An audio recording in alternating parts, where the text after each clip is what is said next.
Hello, my name is Clara and welcome to our Q&A session on scleroderma. I'm delighted to be joined by Dr. Janet Roddy, who is consultant rheumatologist, and she will be answering some questions received by our consumers. Welcome, Dr. Janet Roddy, and thank you for your time to be part of this Q&A session today. We've got 6 questions today, and I'll get started with the first one.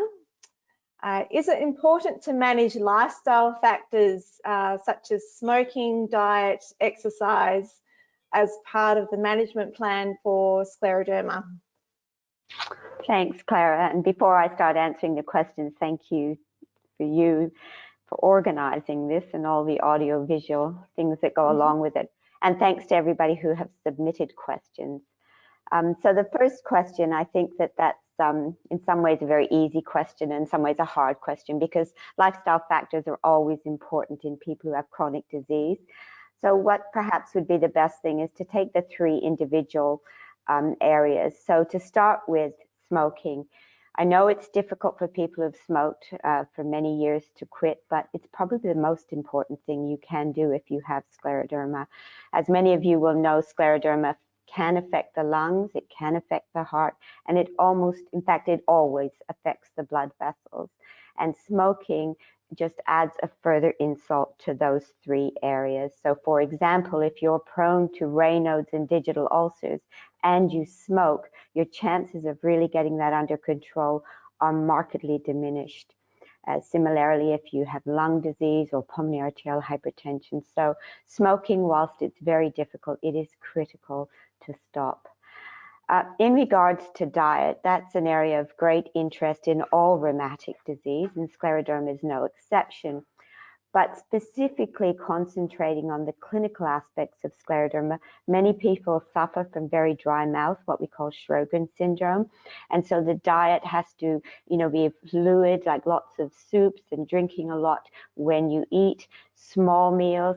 Some people with scleroderma find it very difficult because their opening their mouth is reduced, and so that has to be taken into account. And also the involvement of the esophagus. So many people get esophageal dysmotility and heartburns. So the diet has to be modified according to the degree of involvement. We can talk about that. The other areas of the bowel are also affected in scleroderma. And so that can, be really critical, the diet, exceptionally critical, but we could spend an hour talking about that in itself. In regards to exercise, unfortunately, for lots of reasons, people with scleroderma may be limited in the amount of exercise they can do. Many people have joint pain, some people have muscle involvement, or some people may have involvement with their respiratory system, which may limit their ability to exercise. But in general, and again, this is just a general recommendation, it's important to exercise to the degree where you feel comfortable. It's very important as much as possible to maintain a normal weight, to eat a healthy diet. So I think the answer to question 1 is yes. Thank you for that answer, Janet. The second question is there any test, such as a blood test, to check if one has no more scleroderma? Thank you for that question. So there is not one single blood test that can tell you if a person has scleroderma, and there certainly isn't a blood test that can tell you a person doesn't have scleroderma. Scleroderma is a diagnosis that is made on what we call clinical grounds, and so that means the individual's history and their physical examination. However, blood tests can be very helpful in making the diagnoses. So for example, almost all patients with scleroderma will have a positive anti-nuclear antibody, but most people with an anti-nuclear antibody won't have scleroderma. So if a person didn't have an anti-nuclear antibody, it makes it much less likely they have scleroderma, but it wouldn't be a blood test you could do to check if there was no more scleroderma.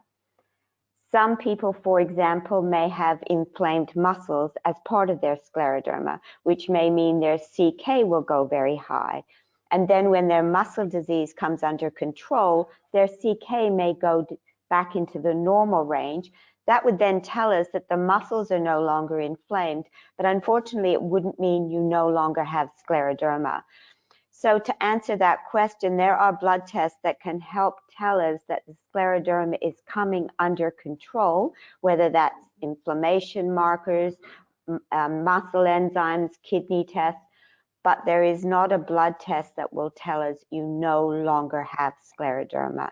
And remember, there's often what we call false positives.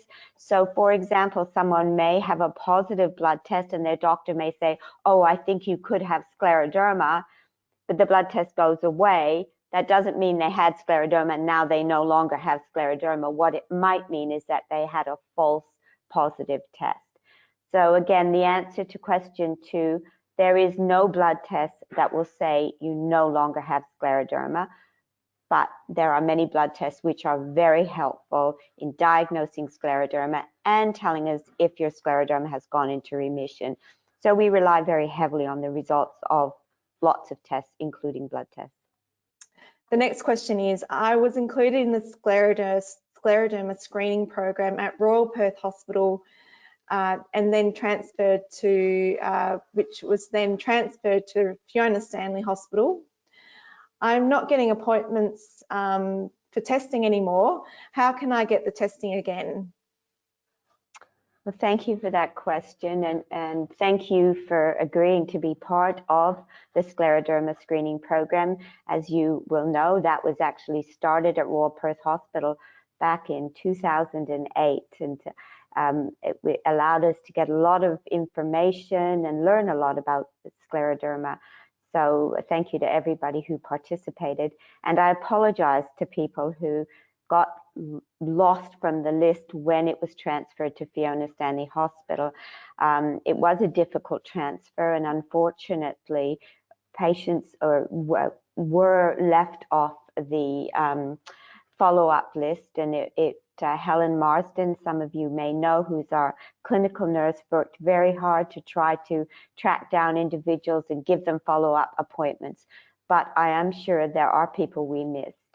At this stage, probably the best way to get back involved, and we welcome you back, would be to either ask your rheumatologist or your general practitioner to provide a referral through to Fiona Stanley Hospital Scleroderma Clinic, because it was so long ago that we were at Royal Perth Hospital. We made the transfer, I think, around 2015. So we would need a new referral, but we would certainly be very happy to have you back. And it is extremely important, not just for study purposes, but it's critically important that people with scleroderma, even if they've had long-standing disease, they continue having the cardiorespiratory screening. Some of those that are involved in the Fiona Stanley Hospital screening clinic that was transferred from Royal Perth Hospital will know that we had a few hiccups at the beginning and delays in testing, but I think I can say quite comfortably we've now got that ironed out. We've got quite a few community facilities who are now doing our echocardiograms and pulmonary function tests. So I think it's running quite smoothly, and I apologize for those who have been left off the list, and I'd encourage them to get a referral to come back to the screening clinic. Thank you, Janet, for that answer. So the next question is, every morning when I wake up, I find it difficult to breathe and I start coughing and blowing my nose. Normally, after I eat, it subsides. Is this common with diffuse scleroderma? Thank you for the question. I think, well, the first thing I should say is if you are finding it difficult to breathe at any stage, you should certainly have that investigated. In regards to diffuse scleroderma, as I mentioned earlier, it's not uncommon for the lungs to be involved, and so that may cause shortness of breath, but generally that's more on exertion. So if it's specifically when you wake up in the morning, I would be afraid that you might be suffering from something we call aspiration, and that's where the fluid from your esophagus can actually, when you lay down, can be aspirated into the bases of your lungs and cause a bit of irritation. And that's important because we have very effective treatments. And at night when you lie down, gravity is working against you in the sense that you're lying down, and so you don't get the drainage of food and liquid from your esophagus. So there's things that can be done for that. A simple thing to try is putting a block under the head of your bed so you get more of a slope, and that just helps with drainage. But perhaps more important is just to look at what you're eating and when you're eating. So I advise people to try to have their last meal before 6 in the evening, avoid a large late meal, avoid spicy foods, avoid alcohol or caffeine. So those sorts of things, if it is indeed reflux and this aspiration that's causing your symptoms, that may help. But it would be important for you to get a very specific diagnosis rather than just trying those things, because there are many things that can cause shortness of breath. The fact that when you eat, it subsides, and again, that may be just because you are sitting up and it's getting your esophagus moving in the right way. So that would be my best guess, but my best guess isn't good enough. You do need to get it checked out. Thank you. The next question is related to arthritic conditions, such as osteoarthritis, which are common overlapping diseases for scleroderma sufferers. Are the treatments or medication used to ease the pain with arthritis the same pain medication that might be used for the joint pains associated with scleroderma, if it is in fact deemed the same type of pain? And also, does alternative medicine such as magnesium or other natural products help? Again, thank you for the question. It's a very good question. Osteoarthritis is very common, and so it often overlaps with many other rheumatic diseases. However, people with scleroderma frequently experience joint pain, and sometimes that joint pain can be present without inflammation, in which case it's termed arthralgia, but you can also have arthritis associated with scleroderma. So it can be an inflammatory arthritis, which is actually related to the scleroderma. And furthermore, just to complicate things, you can have scleroderma which is in overlap with other rheumatic conditions, for example, systemic lupus erythematosus or rheumatoid arthritis. So you can get those overlapping conditions. However, certainly osteoarthritis frequently overlaps with scleroderma. And the treatment for osteoarthritis, one caveat to that, it's not always the same, because most people with scleroderma should avoid anti-inflammatory agents. Now, that's not always the case, but it really can upset their reflux symptoms and irritate the esophagus. So although they can sometimes tolerate them, and especially some such as Celebrex, which is much safer on the gastrointestinal tract, but you have to be a little bit careful, even with the over-the-counter preparations like ibuprofen. So the anti-inflammatories can irritate the gastroesophageal symptoms. That being said, they're often very effective for treating the arthritis. Panadol or Panadol Osteo, those sorts of medications, they're effective for osteoarthritis, and they also help the joint pain with scleroderma. So it's often, a good option. Sometimes we use injectable corticosteroids, and we'll use those in scleroderma like we would in people with, inflammatory osteoarthritis. So there are a few differences, but for the most part, the simple analgesia like Panadol are safe and effective if you have osteoarthritis associated with your scleroderma. It's very difficult to say whether it is the same type of pain. And that's because when you have scleroderma, frequently you have skin tightening, and skin tightening can constrict your joints, and you also can get a lot of tendon inflammation with scleroderma. And that's difficult to distinguish between tendinitis or tendon inflammation and arthritis or joint inflammation. So the pain can be very different. And sometimes that's helpful for us because if it's inflammation of the tendons or the joints, we might choose to use medications like methotrexate or hydroxychloroquine. Whereas if it was more of a mechanical type of pain that we would see in osteoarthritis, we tend to err more towards using the analgesia like Panadol or paracetamol. Magnesium, generally I recommend magnesium in people more with night cramps, so the kind of muscle cramps that you might get at night, not so much for the true arthritis or the joint pain, but it's generally a very safe thing to do. Many people with scleroderma, however, will be on magnesium because sometimes if the gastrointestinal tract is thickened, you don't absorb certain trace elements like magnesium. So sometimes we need to bolster up magnesium, for example. So that's another reason you might take magnesium, or you might be low in magnesium. So there may be other reasons for using or taking magnesium. In regards to other natural products, fish oil, there's some good evidence for fish oil in all forms of inflammatory arthritis. You have to take quite a high dose, but it's generally safe. And again, there are some caveats to that. It's not always 100% safe, but for the most part it is. I think what I would recommend, if you're taking any natural supplements, that you discuss them with your rheumatologist or your general practitioner, just to be certain that what you're taking is safe. Great, thank you. Moving on to the next question, which is more about research. So what is the current state of research worldwide? There are improvements in treating symptoms, but will there be a breakthrough in normalizing the immune response? What a good question. And again, I could spend 3 or 4 hours on that question.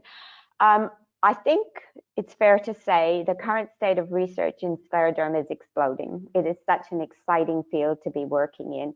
I just, knowing that we were doing this webinar, I did a little count up of the publications the Australia Scleroderma Interest Group has done. And since 2008, we've published in 82 manuscripts in international journals, 26 abstracts, 55 posters at international meetings, and 5 sort of statewide presentations, and that's thanks to the individuals that have contributed to the database. So lots of exciting research.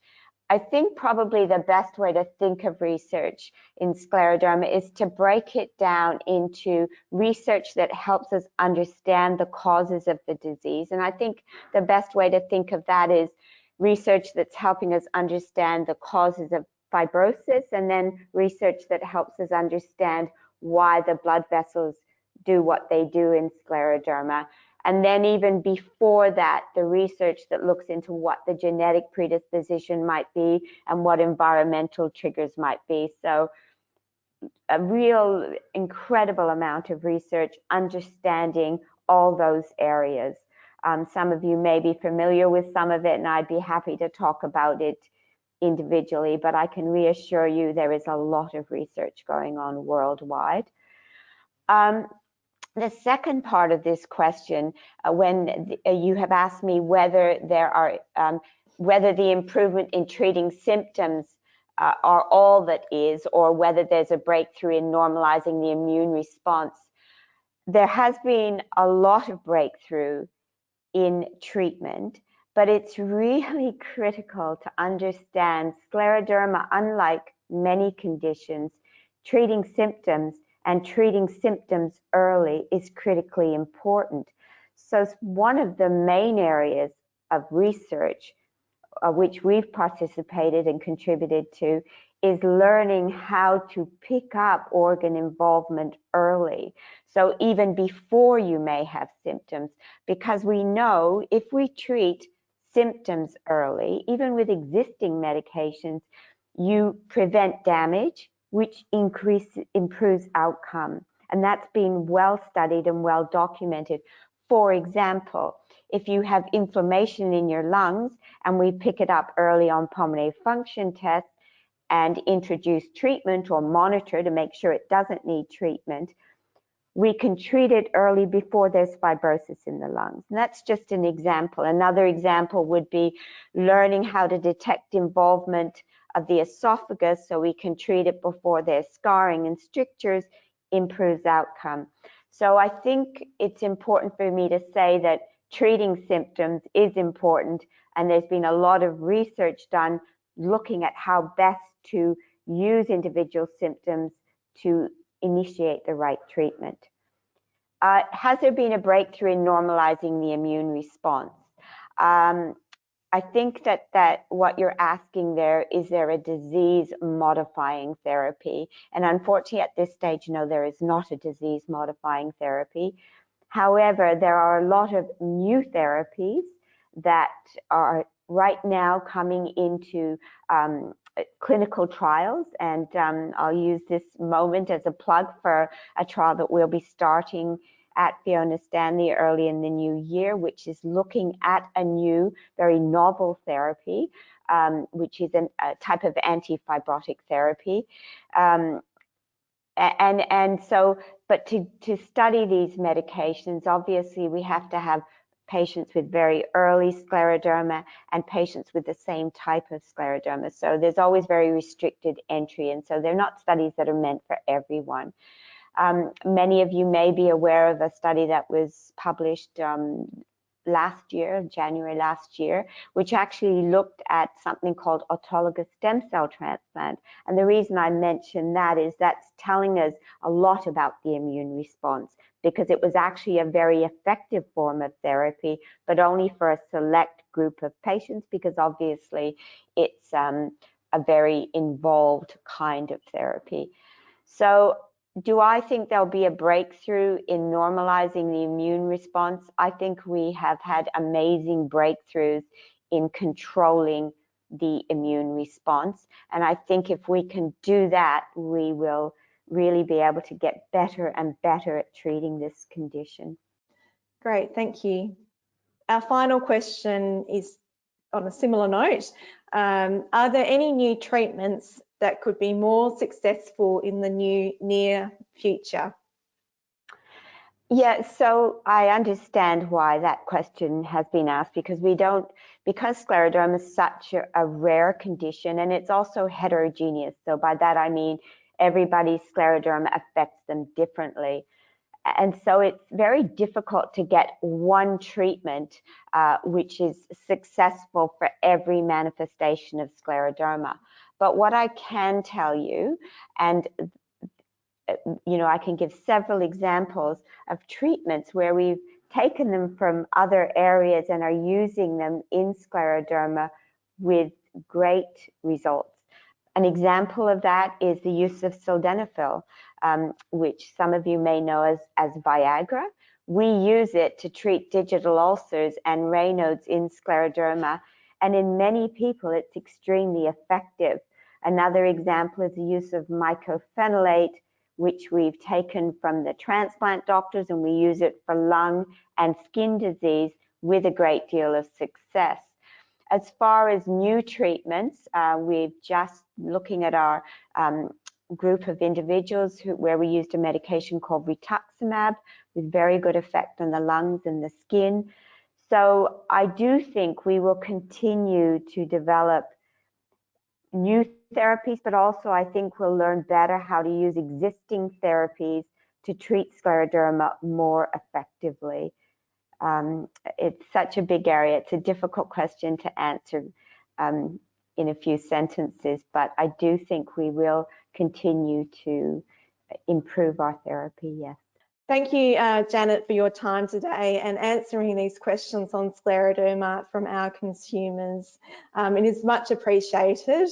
And thank you also for delivering recently a presentation on scleroderma, which is another webinar which we have available on our website. So thank you once again and for joining us. And that concludes our Q&A session. Thank you for arranging it, Clara.